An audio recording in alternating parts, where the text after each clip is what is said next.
Excuse me. Whoa. Impressive wingspan. Very good. Oh, what? Why? These are plastic.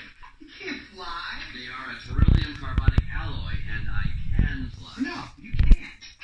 Yes, I can. You can't. Can. I tell you, I can fly around this room with my eyes closed. Okay then, Mr. Lightbeer, prove it. All right, then I will.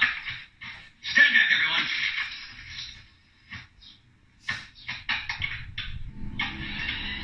No way. No way. No, you can't. To infinity and beyond. Oh my god! No! Oh my god! Oh! What? No way! Get up, speed! No, no, that's all for dinner! Bang! Bang! Oh! I found my moving buddy. Thank you. Thank you all. Thank you. That wasn't flying. What's the favorite part? Falling with What is infinity? Infinity is. Wait, what the heck? What? Man, it just turned on! What? Oh my gosh, what's going on?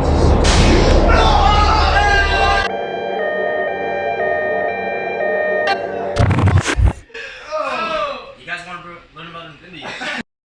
You guys want to go? what? Oh, what the Oh heck? my god. Whoa. Let me check inside my brain. The ancient Greeks knew the concept of infinity, and it was used by Isaac Newton and Gottfried Leibniz's calculus. However, it was not until 1847 that George Cantor first published the proof of its existence. The ancient Greeks knew the concept of infinity, and it was used by Isaac Newton and Gottfried Leibniz's calculus. However, it was not until 1847 that George Cantor first published the first proof of its existence. George Cantor worked on a system of degrees of infinity in 1847, and he first developed the theory of infinite sets in 1891. Wow. That's very interesting. Hold on. Who are you? I'm the infinity wizard, man.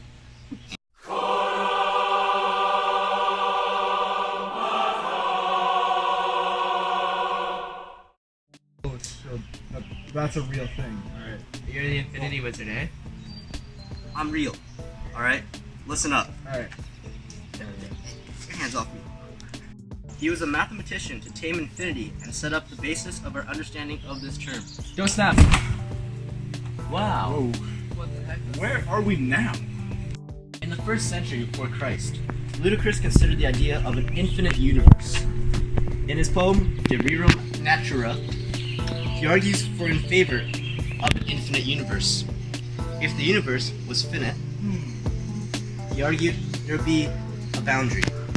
If someone approached the boundary and threw something at it, there could be nothing to stop the object. If there was anything to stop the object, it would have to lie outside of the universe, and nothing can be outside the universe. For many centuries, this argument was accepted as proof that the universe had to be infinite. Today, many scientists believe in an infinite universe without a boundary. My time here is done. Adios, amigos. Peace. Wait.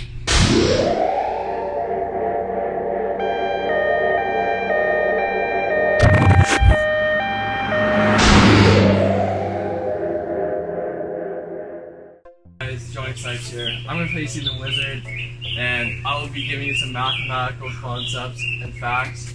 So here we go. Let me take out my brain and give you some information. Okay, boys, back to the question. Can rational numbers be put into one-to-one correspondence with natural numbers?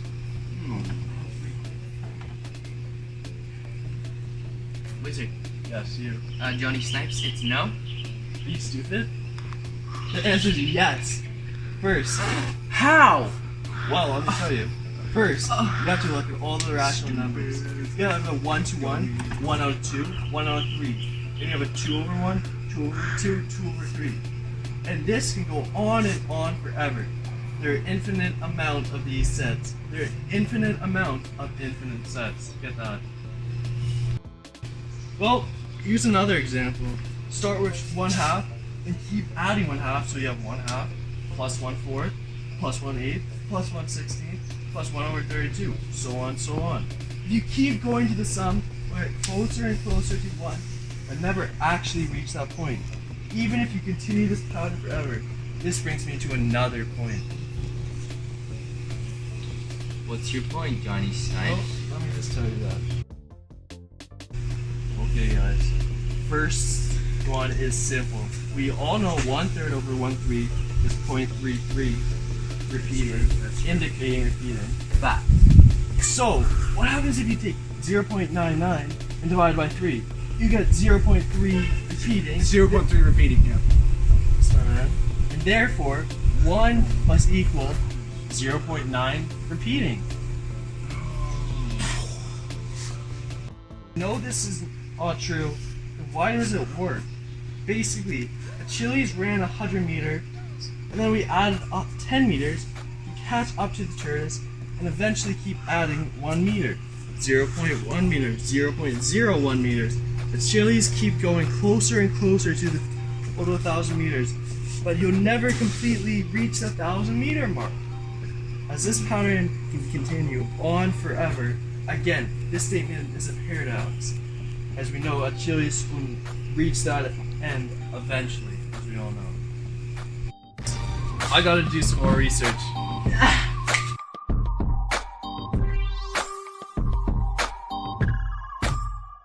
Yo, what up guys? I've just sent an email to the boys to explain infinity to them.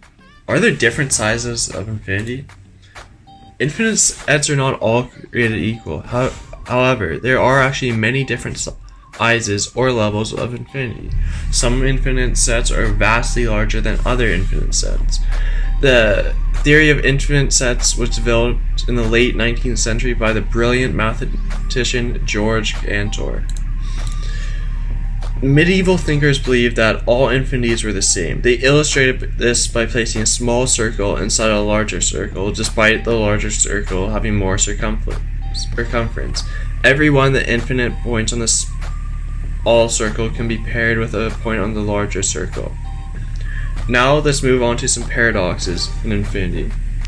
A runner wants to run 100 meters, but in order to run the 100 meters, he has to first run 50 meters, and 25 meters before that, and 12.5 meters before that. There's an infinite number of benchmarks that he must reach before getting to the finish line. This means it would be impossible to reach the finish line. However, we all know that this is not true. This is called the dichotomy paradox. Galileo's paradox regarding infinite sets is another paradox regarding infinity. Some numbers are square numbers and others are not. Therefore, the set of all natural numbers seems like it must be larger than the set of squares. Yet every square number can be paired with its corresponding root in a 1-to-1 ratio. Therefore, there cannot be more regular numbers than squares. Applications of infinity in calculus. Derivatives. Derivatives, or the slopes of tangent lines, can be defined as dy over dx, where dy is an infinitely small change in y, and dx is an infinitely small change in x. Now limits. Also used in defining integrals and derivatives. Limits describe the value of a function as it approaches infinity, close to a point where the function does not exist. Integrals. Integrals are used to calculate areas under curves and are found by adding together an infinite number of rectangles in an area. Okay boys, hopefully this email is helpful and you now understand infinity. Alright, Johnny out.